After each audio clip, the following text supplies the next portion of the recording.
Hi, namaste, and welcome to Breakout with me, Abha. Thank you so much for watching. As you know, we bring to you exceptional people, people who have been the game changers, thought transformers, people who have been there and done that. And they are here to share their insights with us and let us know how to break out of what we find limiting and break into stuff that we find absolutely necessary for us. And from them we learn that there is only one rule to life, and that is that there are no rules to life. We just make them up all on the way. My guest today is yet another exceptional gentleman, the co-founder and principal of Bold Echo. He is a passionate, collaborative, and innovative educator and coach, a lecturer at Stanford University's Graduate School of Business, where he teaches two very popular classes in strategic communication and effective virtual presenting. He is also a professor of communication at De Anza College and an adjunct faculty member for Stanford University's continuing education program. He has written an exceptional book too. It's called Speaking Up Without Freaking Out. He's helping people speak out and speak out effectively, a book he wrote to help people present and communicate in a more confident, connected, and compelling manner. Please welcome Matt Abrams. Matt, how are you? I'm doing great. Thanks for having me. I look forward to our conversation. I am so glad you're here and you could make time for this, because I think all of us need some time or the other. We've all needed lessons and presentations. So we have the expert here. We have your book there. We have, you're doing the two most popular classes in Stanford. So we are getting it right off the experts. I'm in Indonesia. It's called the dumpet. It's from the expert's purse. So we're gonna get all your money out of your purse today. So tell me, Matt. It's said that speaking is one of the biggest fears. Speaking before people is one of the biggest fears in the world. And you train people to speak well. Correct. How big is that gap in your own experience? Because you're my live Toastmaster sitting over here today. So we're going to do a quick Toastmasters today. How big is the gap in your experience? How difficult is it for people to break out of that? So first, I am a big supporter of Toastmasters. So anything people can do to help them become more effective speakers is absolutely critical. So the gap is challenging. You know, it's for many people, they have a story to tell, they have ideas they wish to communicate, and the challenge is finding the courage and the words in which to say it. You know, I like to use the analogy as everybody's speaking skill is as if you're climbing a mountain. People are at different points on the mountain, and with practice, with commitment, with a few tips and tricks, people can ascend that mountain. Some people don't quite know where the mountain is yet, but again, with a little focus, we can get them there. So for every person, it's different, but by really dedicating yourself through practice, through employing some tips and tricks, everybody can improve and become more confident when they speak. Right. So given that communication is one of the key things that moves life, if at all, you know, it's very important, and it's not just communicating at work or communicating for school. It's communication in general, and that is something that all of us probably know. But I think we play it down. We play it down so much just because of this, because people are not confident of going out there and speaking well. So, like you said, they have a story to tell, they have something to share, but this is what blocks them. So, what would be your advice to people? Where do they start? How do they So start? So starting is hard. First, it takes the initiative and courage. But once you start, I would say there are three things that we have to first do. Right. First, you need to figure out what it is that makes you most nervous and what are the symptoms of that anxiety. So it's twofold. It's what are the sources and what are the symptoms. Once we have an understanding of those, we then find very specific anxiety management techniques that Okay. can help an individual learn to manage their anxiety. And we can talk later about my terminology there. I use manage very specifically. Mhm. Once we have the anxiety managed, the next step is to figure out what are the needs of my audience? What Right. is it they need to hear from me? It's not about what I want to say, it's about what they need to hear. Right. Once that is figured out, then the final of the three steps is really how do I structure a message that resonates with that audience and then Right. practice delivering it. So it starts with managing anxiety. Right. The second step is to understand your audience and their needs. And third is how do I structure a message or story in such a way that it's compelling. Right. So this is this you made it sound very, very simple. And and because I meet a lot of people and they ask me the same question. I say, how do we get out of that part? And managing anxiety. So let me just take you to the first part because that is one of Right. the key things that I think people need to break out of. Once you're Yes. there, because understanding the needs of the audience, this is pretty much can be called academic in some form. Structuring the speech or what you want to say is again we have lots and lots of information out there of how you can do that. But when it comes to managing anxiety, understanding the source and the symptoms of what makes you nervous or anxious. So you said you have some terminology there about managing this anxiety. So I think let's just get there first. Let people know that they can get out of it. It's not as difficult as they think. Yes, so let's start with the whole idea of learning about managing it. So research tells us that 85% of people feel nervous when they speak in front of others. And quite frankly, I think that other 15%, they're lying. I think we could create a situation that would make them nervous too. So we have to understand what is it that causes that nervousness. And I'll share some ideas in just a moment. But once we understand that, we then need to strive to find techniques that can help us manage that anxiety. Quite frankly, I don't think we would ever want to overcome our anxiety. Yes. Anxiety is actually good for us. It Right. gives us motivation, it gives us energy, it tells us what we're saying is important, but we need to learn to manage it so it doesn't manage us. Right. So, what academics tell us, what research says, is there are really three sources of anxiety. The first source has to do with where you're speaking, it's the situation. I'm sure you, like many people, don't get nervous when you're having a conversation, but when you're up in front of people presenting, all of a sudden that anxiety comes in. So, that's what we call situation based anxiety. All right. The second source of anxiety is who you're speaking in front of. You might be very comfortable speaking to your peers, but when your boss is in the room or funders are in the room, all of a sudden that anxiety kicks in. So that's audience based anxiety. And then the third source of anxiety has to do with the goal you're trying to achieve. Most of us, when we present, have a goal. We want funding. We want people to accept our ideas. We want new resources. Or in the case of my students, they want a good grade. Right. And you're worried about not achieving that goal. Right. And that's what causes the anxiety. So that's what's called goal based anxiety. Right. So the first step for everyone is to identify what's your source. Is it situation, where you're speaking? Audience, who you're speaking in front of, or goal based, which is what you're trying to achieve. So Right. that's where we start. We try to figure out what is our source. Right, right. This is nice. You've broken it down so beautifully and so simply. So for everybody listening and watching, is your anxiety situational? Is your anxiety about who you're speaking in front of, or is it about the goal that you're trying to achieve? And once you've answered those questions, I think it just makes it easier for yourself to know which one to deal with and how to manage that one, right? So Matt, you're making it sound very easy for me and for everybody who's listening. So if we were to move to the next part, okay, now we want to now understand, we know who we are speaking to, so we want to understand their needs. What do they want to hear or listen to?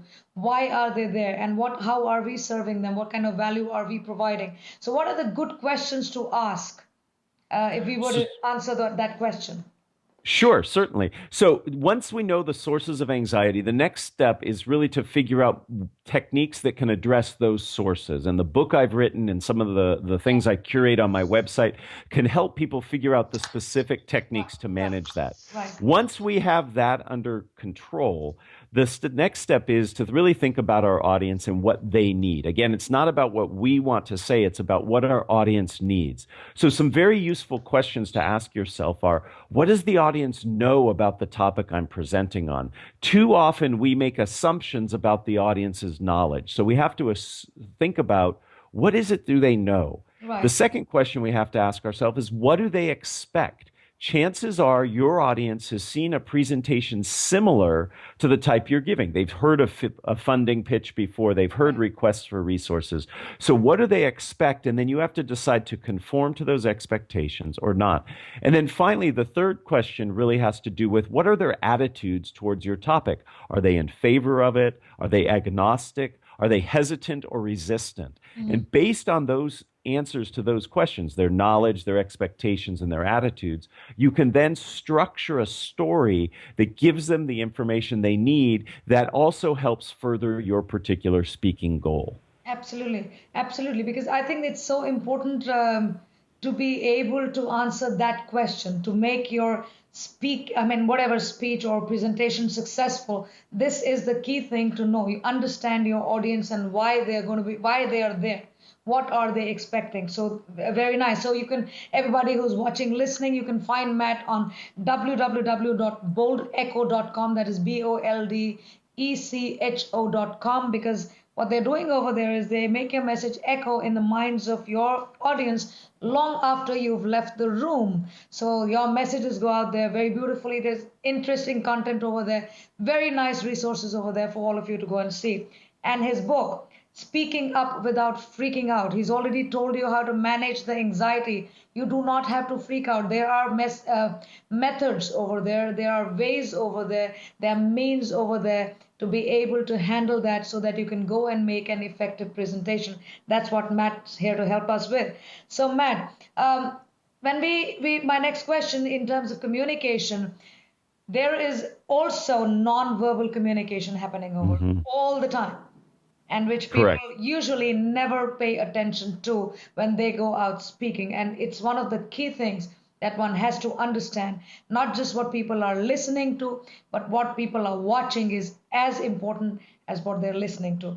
So please give us a peep into the non-verbal side of communication or presentation that is important for us. You're absolutely right. Nonverbal communication is very, very important. People focus not on just what you say, but how you say it. And in fact, how you say it influences people's perception even more than the words you use. So we must be very, very careful to be cognizant of our nonverbal communication. So let me make a few suggestions for people. When it comes to your body posture, it's all about being big and being balanced. Many nervous speakers retreat and make themselves small. So we want to be big. Additionally, we want to be balanced, which means our shoulders are square and our head is straight. We don't want to be leaning. So about body posture, it's about being big and being balanced. When it comes to gesturing, using your hands is very important, but we want to make sure that we always use extended gestures, gestures that go beyond our shoulders. Nervous people gesture in tight. So when we gesture, we want to gesture beyond our shoulders. And the rule of thumb is the bigger the stage, the bigger the gestures. That way you look very commanding. The last two steps of nonverbal communication have to do with voice. Your voice is about variation. Nervous speakers speak very monotone and very flat. Variety in your voice is what is engaging and draws people in. And then the last bit of advice is, depending on your culture and the expectations of your culture, you want to make eye contact. North American culture, European culture, eye contact is very, very important. There are other cultures where some of your listeners come from or live in where eye contact is actually seen as a bit rude. So you need to understand the norms and expectations in your culture and then match that with your eye contact. But again, the nonverbal communication is very important, and we have a rule of thumb, and that rule of thumb is the best nonverbal communication is the unnoticed nonverbal communication. Right. If you do something that really draws attention to your nonverbals, then you've done too much of it. The idea is people should not be distracted by your nonverbals so they can pay attention to your message. Right. So that brings me to the next question, that it's also being a natural at things. It's also being authentic. Because when people go up on stage or speak in front of other people, I think there's this that the nervousness, it's like a performance. So instead of making it a theatrical version of a speech, if authenticity is the underlying way of a person's way, the way they speak or the way they gesture or the way they move, and it is natural, I think it just does not bother the speech at all. You can just flow with it. How do people achieve that? I mean, obviously it comes from practice, but it apart from the number of times that you've done it and become a natural at it, to start with, what do people have to remember to stay authentic during a presentation or on stage? A lot of people forget that. Right. No, authenticity is really important, and we really connect with people who are authentic. And I hear that all the time from people who ask to have people speak to them, like VCs, venture capitalists. They really want people to be authentic. So a couple suggestions about authenticity. First, remember that your job as a speaker is to be in service of your audience. You're there for them. Right. And if you put that mindset on, it helps you connect and it helps you be more authentic. Right. Second, you said it beautifully. You are not performing. You are simply connecting and communicating. When we perform, and many people who are listening to this have done some kind of acting, singing, dancing, or played a sport. And in all of those activities where you're up in front of people, they are performances. Right. So we take that mindset with us. But in fact, communicating, speaking is not a performance. There is no one right way to do it. There are better ways, there are worse ways. So part of what we need to do is free ourselves from the burden of forcing ourselves to do it right. Just do it. Right. And then the third thing that we can do for authenticity is never script out your presentation word for word. Right. When you write it out word for word, you create a performance. Right. And then you recite it rather than speak it. So I would much rather people create an outline, and an outline just has key points, and you practice from those key points, which means every time you say it, it's going to be a little bit different, but it will be more real and it will be more authentic. Right. Because I remember doing that very early in life, in college, I think, and I blanked out because the script, I blanked out on stage. I went on stage and I was completely blanked out, and I stood there for a couple of minutes and I couldn't remember a thing, with my teacher prompting me from the back, and I just couldn't get it. So since that day on, I have stopped writing scripts. I mean, I don't perform. So this is a very, very good, and it's helped you, right? Oh yes, absolutely. So Matt, we always say the more we practice, the better we become.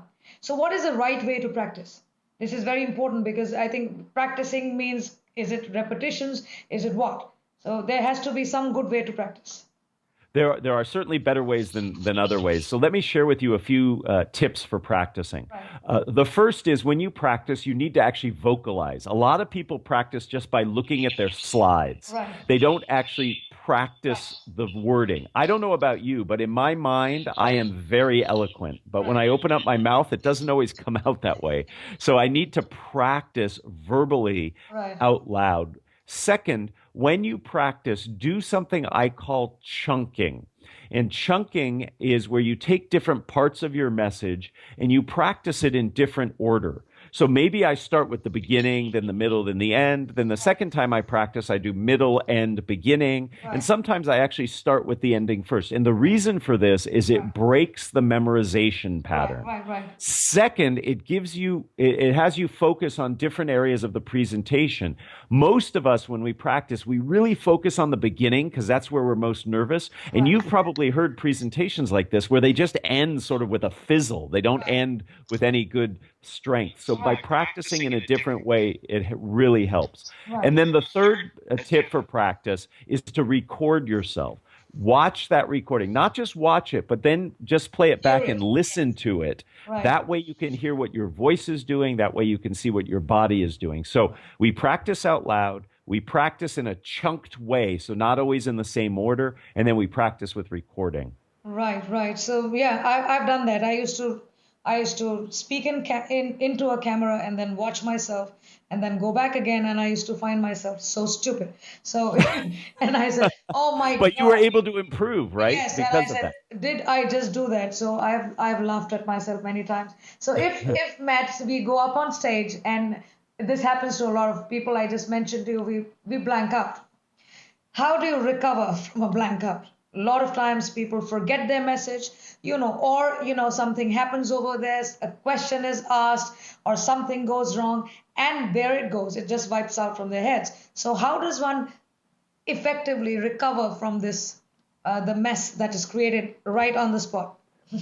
Yeah, and this is the number one fear people report of me Right, to me is their fear of blanking out. right, So let me suggest one thing to do before you ever get up on stage, and then what I want to do is suggest a few things you can do if you do blank out. The key to avoiding or reducing the likelihood of blanking out is to make sure that your message has a good, clear structure to it, a structure that you can remember. So it might be something like past, present, future, problem, solution, benefit. The structure provides you a map. right, And if you have that map, it's really hard to get lost or to blank out. right, right. Because in the midst of a speech, if I go, oh no, where am I? I can always say, oh, I just talked about the past. I must be talking about the present. So having a structure can really help reduce the likelihood that you're going to blank out. But let's say, oh my goodness, you have blanked out. A couple things you can do. Most of us, when we blank out, we keep forcing ourselves to think, what comes next? What comes next? Rather, think about when you lose something, when you lose your keys, for example, how do you find them? You retrace your steps. Right. So most of us, when we blank out, can paraphrase or summarize what we just said. Right. So if you do blank out, simply go back and repeat what you said, and that will often get you back on track. Back on track, right. The second thing you can do is to ask a question. So if you blank out, simply ask your audience a question. Say, oh, of what we've just discussed, what is the most useful to you? Or what are some things that you could do with the information I just covered? And as people give you those answers, it will help refresh you what you've done. The single worst thing you can do when you blank out is say, oh no, I forgot everything. Because then everybody focuses on your forgetting. Right. Simply repeat yourself, summarize, or ask a question, and that often gives you enough information to get back on track. Right. So these days we're hearing a lot of, there's a lot of discussion or even argument or disagreement upon the fact that presentation should not include PowerPoint presentations because Yes. it's boring, because people don't like it. But there is statistics that says that almost more than 80% of people learn through visuals. There's a visual learning thing over there where the percentage is so high. So how often can we use visuals? How much of visuals should we use? How good or bad is it? So give us the right information from your course, from of strategic communication. Is it good? Is it bad? How much and how much not? So this will not be satisfactory to you, but the answer is it depends. Okay. The mantra is story first. Right. Story is critical. So make sure you have a thorough, engaging, resonant story. From there, ask yourself, would slides help my audience understand this story? Right. And there are a few criteria you use. First, would slides help clarify the message? That is, they bring clarity. Yes. Second, would the slides bring emphasis? Do they emphasize something in a way that's meaningful, not for me, but for my audience? And then finally, do the slides potentially help explain the story or give additional information that would help my audience? So it's really about clarifying. It's really about furthering a cause or making sure that the audience understands. If not, then don't use slides. Now, when you create slides, follow two simple rules. The first is less is more. Your challenge is to put the minimum amount of information needed on the slide to help you clarify, augment, or expand what you've said. So it's not how much can I put on the slide, it's about how little can I put on the slide to add value. And then the second criterion to use is visual over verbal. When possible, find a visual element that helps reinforce your point than words. The evidence you're citing about stories helping people learn, or I'm sorry, slides helping people learn, has to do with the visual imagery. It's not the words, it's the visual imagery. So less is more, visual over verbal when possible. Fantastic. So this actually answers the question. I mean, it depends, but yes, these two things can really lead you into knowing when to use slides, how much to use, and what to use over there. So that's nice. Matt, I want to ask you another question, because a lot of people are very, how much we say we bring your passion into your speech. We say, speak from the heart, and you connect with people and all those things. I have also come across speakers, and I sometimes see that there are over-passionate speakers out there too. And we do not know where to start.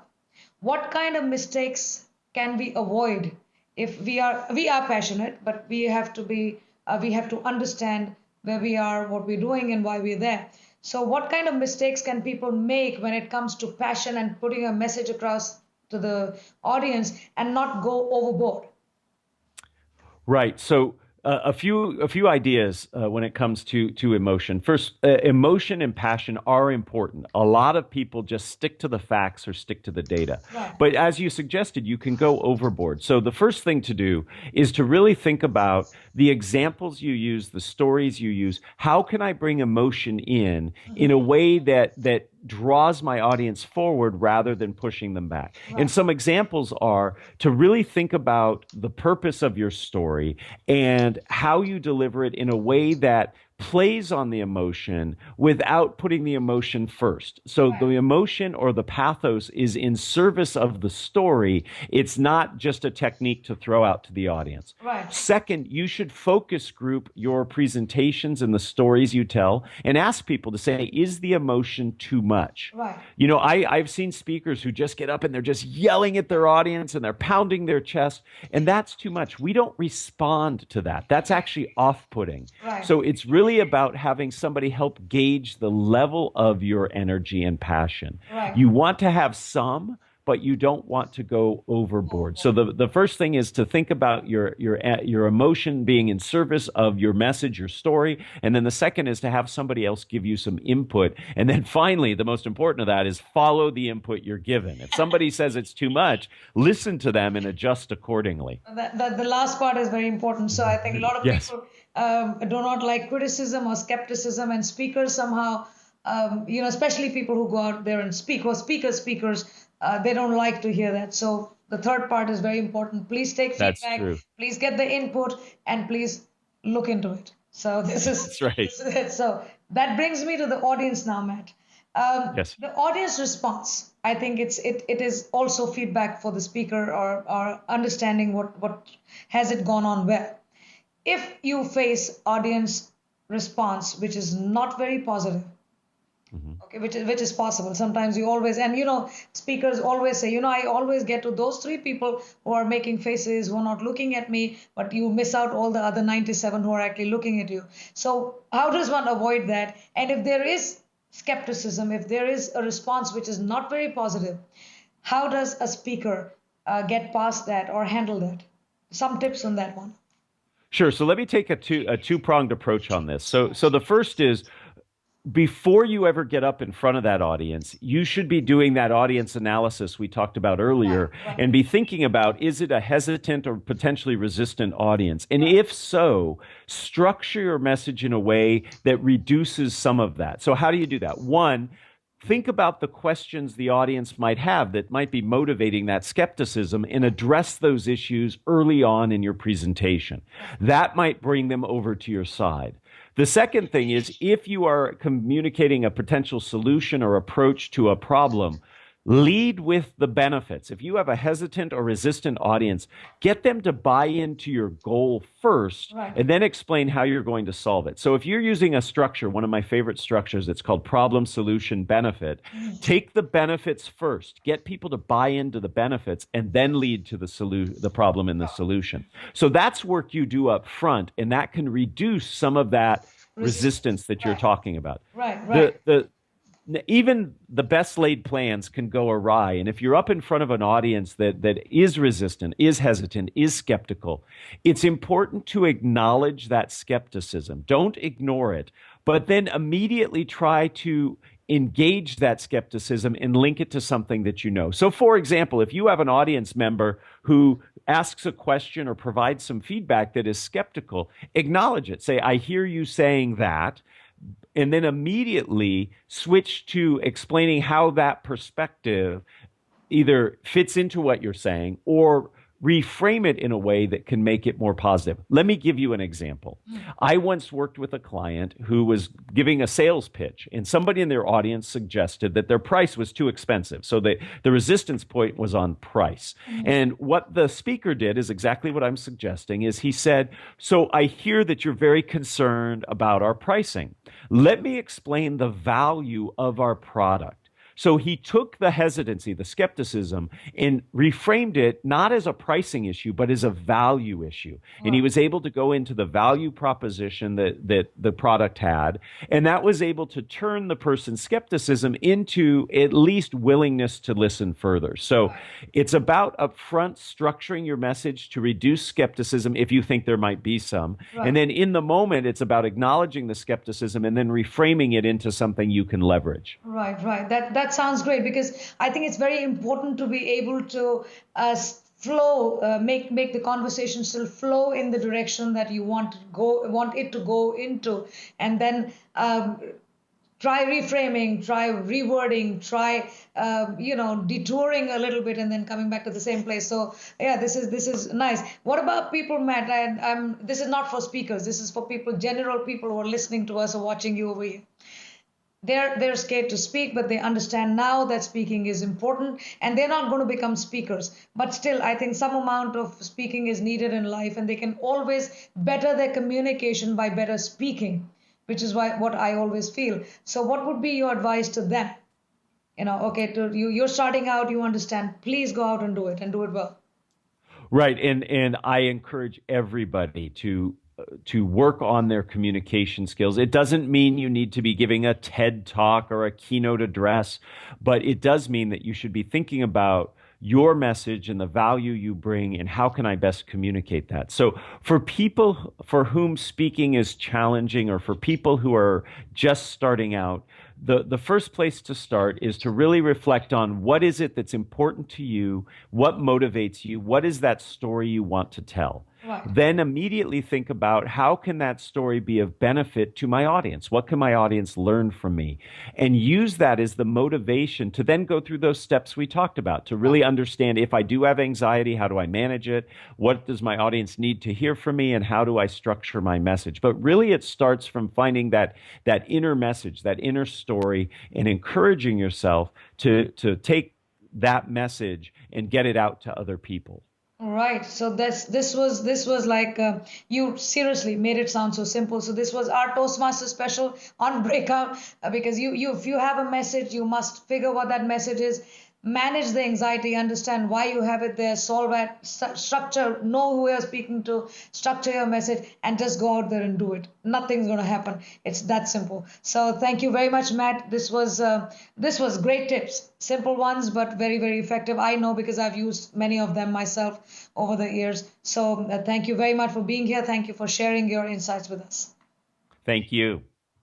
Right, so everybody listening and watching, this was Matt Abrams, co-founder and principal of Bold Echo. You can find him on www.boldecho.com and get his book, Speaking Up Without Freaking Out. You don't have to Matt has told you how not to, so you got go find that out. He's running some beautiful classes at Stanford University's Graduate School of Business. It's a classes in strategic communication and effective visual presentation. So you can find a lot of resources on his website. You can find a lot of information there for you to pick up right now and use it and improve your communication. Remember, communication is the key to life and to your work and to your success. And speaking is one of the key tools of communication. So please go out there and do it, just like Matt's told you. Thank you, Matt. Thank you.